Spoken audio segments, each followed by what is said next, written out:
Ah, Javier Solís, el rey del bolero ranchero.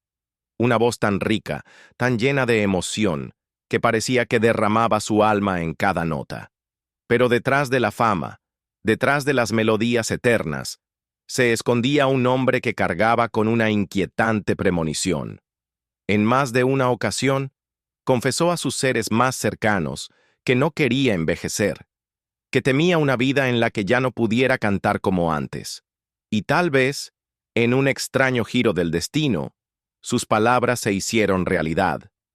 En solo 9 cortos años, el productor Felipe Valdés Leal lo impulsó a grabar la asombrosa cantidad de 300 canciones, como si el tiempo mismo se les escapara de las manos. Luego, el 19 de abril de 1966, el mundo lo perdió para siempre. Pero, ¿cómo murió realmente? ¿Fue un trágico fallo médico? ¿Un error que pudo haberse evitado?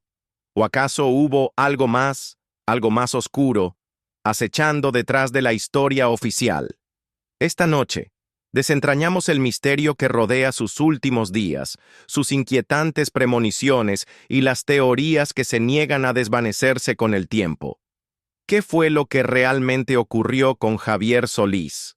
Quédate con nosotros mientras nos sumergimos en la historia de una leyenda que se fue demasiado pronto. Y si disfrutas escuchando las historias no contadas de los grandes íconos de la música, no olvides darle like, suscribirte y activar la campanita de notificaciones, porque leyendas como Solís merecen ser recordadas. Ah, Javier Solís. Solo pronunciar su nombre evoca recuerdos de una voz dorada, capaz de estremecer hasta los corazones más duros. Para aquellos que crecimos escuchando sus canciones, era más que un cantante. Era un poeta del desconsuelo, un maestro del bolero ranchero que podía convertir cada desamor en una melodía. Su voz cargaba con el peso de la pasión, la añoranza y la nostalgia, como si hubiera vivido 100 vidas en una sola. Y sin embargo, su propia vida fue tan trágica como las letras que interpretaba, terminando demasiado pronto, justo cuando alcanzaba la cúspide de su carrera. Todavía parece injusto, incluso después de todos estos años, pensar en cómo nos dejó con solo 34 años, cuando el mundo aún tenía tanto por escuchar de él. Nacido como Gabriel Siria Levario el 4 de septiembre de 1931 en la Ciudad de México, Solís creció en circunstancias humildes, un niño con grandes sueños y una voz que algún día cautivaría a millones de corazones. Trabajó incansablemente para hacerse un nombre, y cuando lo logró, ¡cómo brilló! Su ascenso a la fama fue extraordinario, convirtiéndose en una de las voces más queridas de la música mexicana, ocupando su lugar junto a leyendas como Pedro Infante y Jorge Negrete. Sus canciones, cargadas de una profunda emoción, narraban historias de amor y pérdida que resonaban con toda una generación. Pero justo cuando parecía que nada podía detenerlo, la tragedia golpeó de una manera que nadie pudo haber previsto. No fue un accidente, ni un escándalo, ni siquiera el resultado de un estilo de vida peligroso.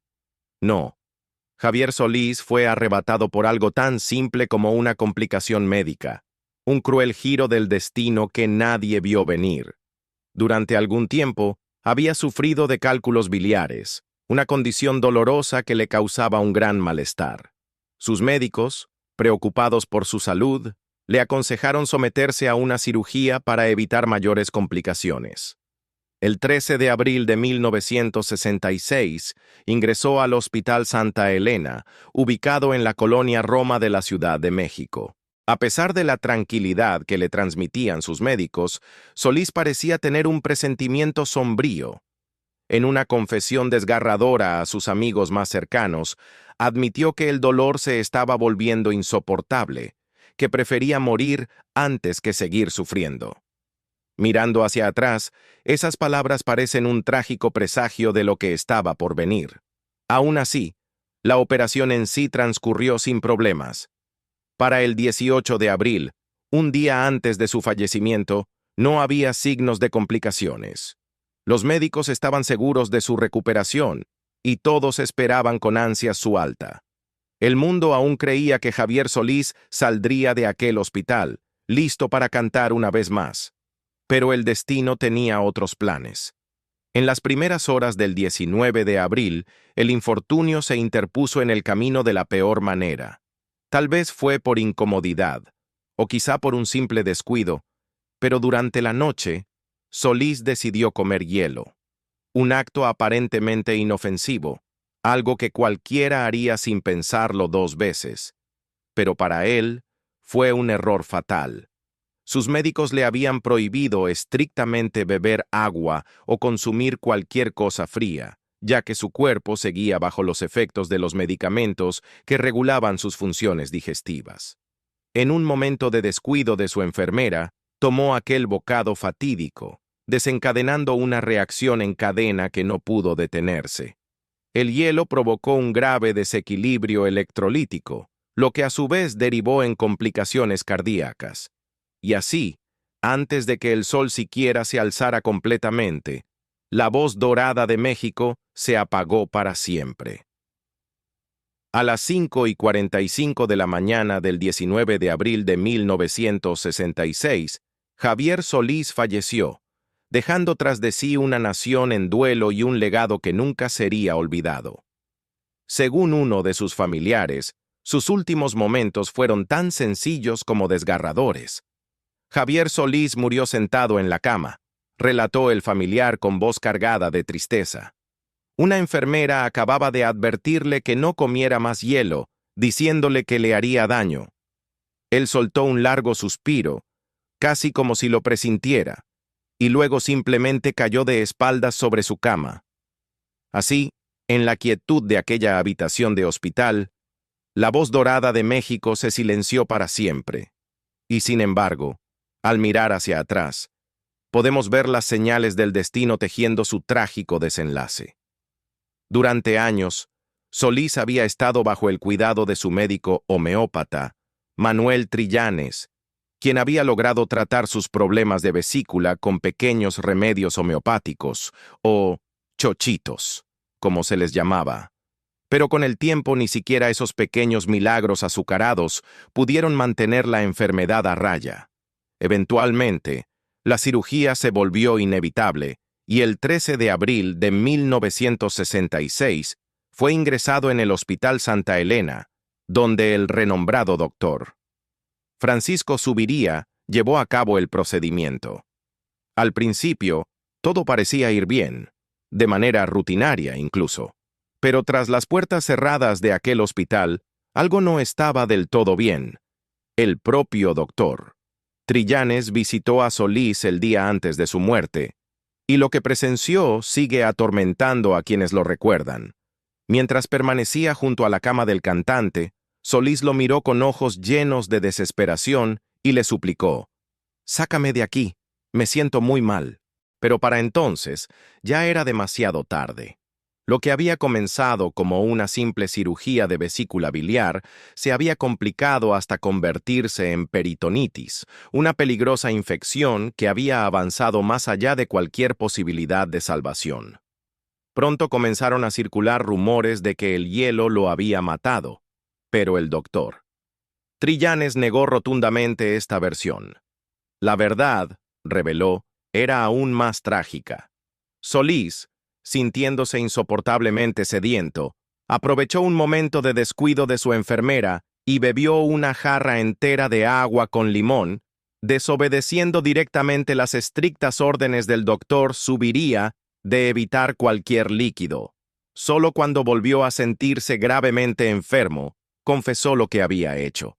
Ya fuera por desesperación o por un simple error, aquel momento selló su destino. Al día siguiente, México despertó con una noticia devastadora.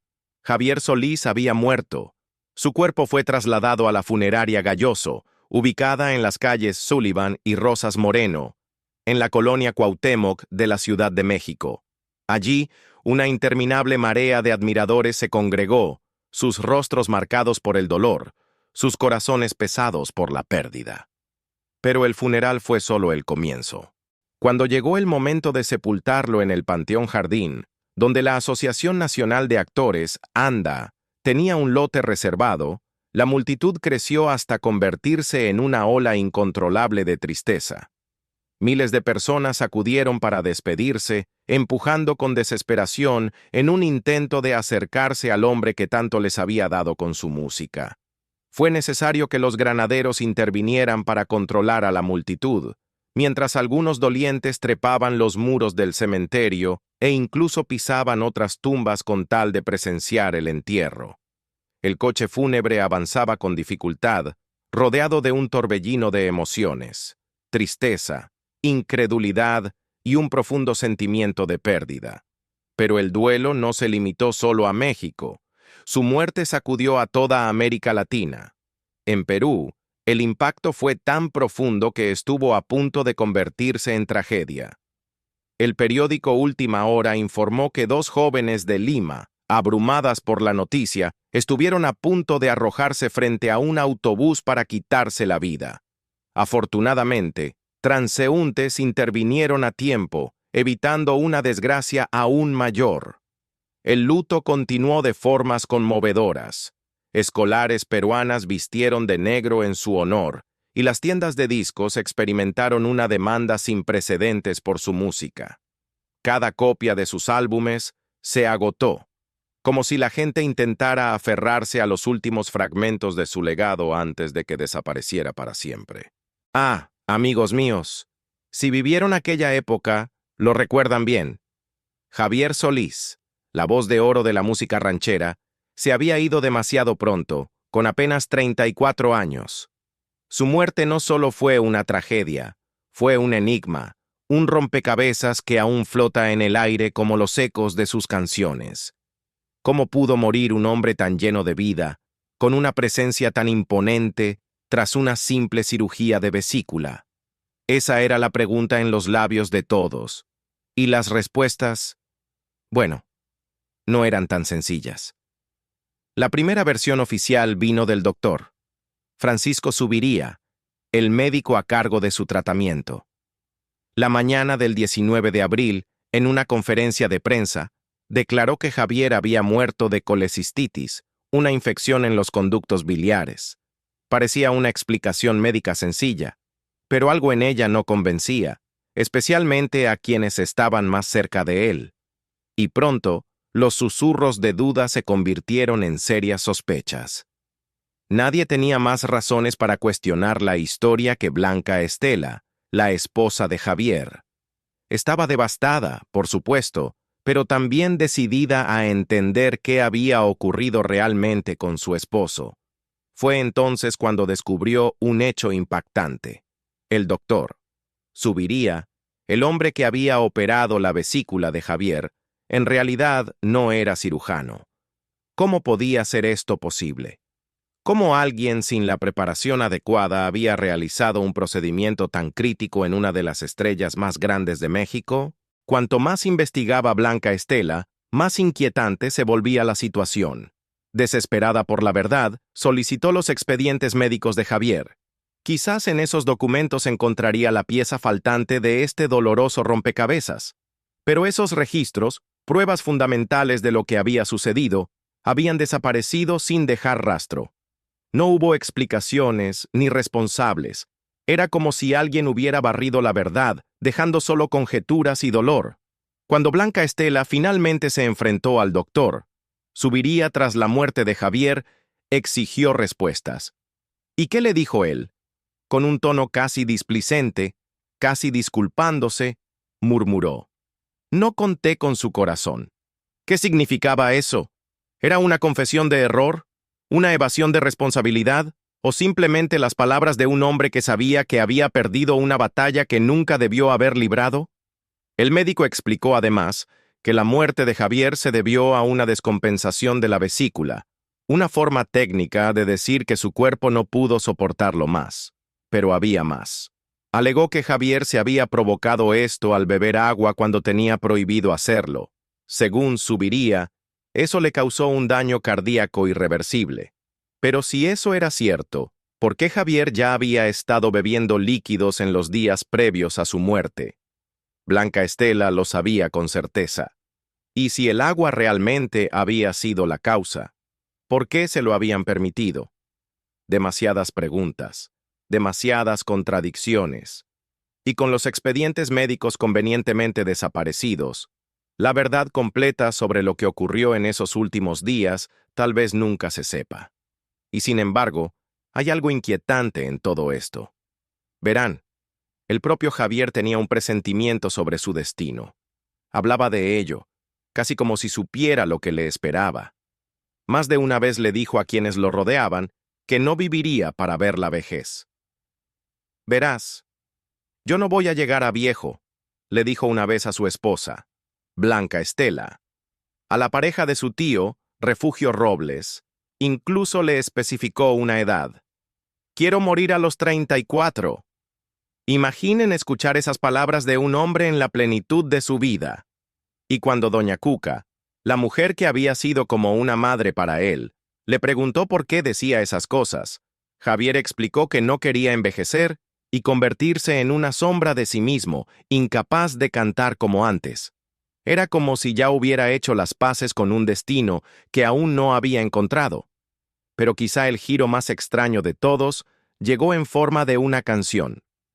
Pocos días antes de su muerte, el compositor Rafael Carrión le entregó a Javier una pieza melancólica para que la grabara, Amigo Organillero. Una canción que habla de la pérdida, de despedidas finales, de un amor que se desvanece en el abismo del tiempo. Sus letras parecían casi proféticas. Amigo organillero, cuando en mis brazos sus ojos cerró, sus labios muertos. Nunca más me hablaron. Tras la muerte de Javier, la canción se convirtió en un punto de especulación inquietante. Algunos llegaron incluso a culpar a Carrión por entregarle a Javier una melodía con palabras tan ominosas, como si la canción misma hubiera sellado su destino. El compositor, profundamente afectado por las acusaciones, confesó más tarde en una entrevista lo devastador que fue ser vinculado de esa manera con el fallecimiento de Solís. «¡Qué cosa más horrible!», dijo. Algunos periódicos incluso afirmaron que yo había matado a Javier Solís con mi canción por la letra. Quiero morir. Ya no tengo aquel amor tan puro y santo. Y el mismo día en que Javier dejó este mundo, Carrión experimentó algo escalofriante. Las estaciones de radio repetían sin cesar Amigo Organillero, y al ver una imagen de Javier con su característico sombrero de fieltro, lo invadió una tristeza inexplicable. Ah, mis queridos amigos, cuando una leyenda como Javier Solís nos es arrebatada demasiado pronto, el mundo se niega a aceptar una respuesta sencilla. Su fallecimiento ya estaba envuelto en misterio, pero con el tiempo surgió una teoría más oscura, más siniestra, una que hablaba de pasión, celos y poder. Una historia que, si fuera cierta, haría de su muerte no solo una tragedia, sino un crimen oculto a plena vista. Verán, antes de su prematura partida, comenzaron a circular susurros de que Javier había caído en un romance peligroso con nada menos que la tigresa, Irma Serrano. Ahora bien, Irma no era una mujer común. Era feroz, cautivadora y tenía un historial de enredos con hombres poderosos. Y en aquel tiempo, estaba profundamente involucrada con un político cuya influencia se extendía mucho más allá del ojo público. No era un romance cualquiera. El político no era solo un hombre de poder. Era un hombre obsesionado, posesivo e incapaz de tolerar la traición. No pasó mucho tiempo antes de que descubriera que el corazón de Irma estaba desviándose, y no con cualquiera, sino con Javier Solís, la voz de oro de México. Cuando la verdad salió a la luz, el político no reaccionó bien. Se dice que Javier empezó a recibir advertencias, sutiles al principio, pero luego más directas. Amenazas, pronunciadas en susurros, llegaron hasta sus oídos. Algunos dicen que venían del propio político, otros de su equipo de seguridad, hombres leales a su poderoso jefe. La vida de Javier estaba en riesgo, y aquellos que servían al político se aseguraron de que lo supiera. Pero Javier no era un hombre que retrocediera. Era valiente, terco, y estaba profundamente enamorado. A pesar del peligro, se negó a alejarse de Irma. Tal vez creía que el amor valía el riesgo, o quizás simplemente pensó que era intocable. Fuera cual fuera el caso, eligió permanecer a su lado, desafiando la regla no escrita de que nadie cruzaba a este político sin enfrentar consecuencias. Y así, la tensión se intensificó. El peligro crecía con cada encuentro secreto. Hasta que llegó la noche que lo cambiaría todo. Era una reunión de la élite, un evento fastuoso donde se congregaban las figuras más poderosas e influyentes de México, y allí estaban, Javier e Irma, apareciendo juntos, desafiantes, como si no temieran las consecuencias. El ambiente estaba cargado de tensión, miradas fijas en ellos, susurros entre los invitados que sabían que no era una historia de amor cualquiera. Luego, a medida que avanzaba la noche, ocurrió lo impensable. Según los rumores que persisten hasta hoy, Javier fue atacado. No fue solo un enfrentamiento, fue una agresión, calculada y brutal. Los golpes no fueron al azar, fueron precisos, dirigidos con fuerza contra su estómago. Quienes creen en esta teoría sostienen que no fue coincidencia, que sus atacantes sabían exactamente lo que estaban haciendo. No solo querían lastimarlo, estaban preparando el escenario para lo que vendría después. Aquí es donde las preguntas se vuelven imposibles de ignorar. Sabemos que Javier sufría problemas en la vesícula biliar. Es un hecho documentado que padecía colecistitis, una condición que puede agravarse con un trauma. Pero, ¿fue mera coincidencia que su dolor empeorara tan pronto después de aquella fatídica noche? ¿O había algo más, algo oculto bajo los informes oficiales? Según quienes estaban más cerca de él, su estado se deterioró repentinamente tras el supuesto ataque. El dolor se volvió insoportable y pronto fue ingresado en el hospital para ser operado. Y aún ahí, la historia da otro giro misterioso. El médico que realizó la operación, Francisco Zuviría, admitió más tarde que en realidad no era cirujano. Los registros médicos desaparecieron sin explicación. Cuando la viuda de Javier, Blanca Estela, exigió respuestas, recibió declaraciones vagas y contradictorias. Algunos afirmaban que murió por beber un vaso de agua prohibido después de la cirugía, otros hablaban de una condición preexistente. Pero para quienes sabían lo que había sucedido antes de esa hospitalización, esas explicaciones no eran suficientes. ¿Podría ser que aquellos golpes violentos desencadenaran las complicaciones que finalmente lo llevaron a su trágico final? ¿Debilitó el ataque su cuerpo hasta el punto de que no pudo recuperarse? Y si es así, ¿fue todo parte de un plan mayor para silenciarlo para siempre? Algunos dicen que fue el destino, que el propio Javier había hablado de morir joven, como si hubiera visto su destino antes de que llegara.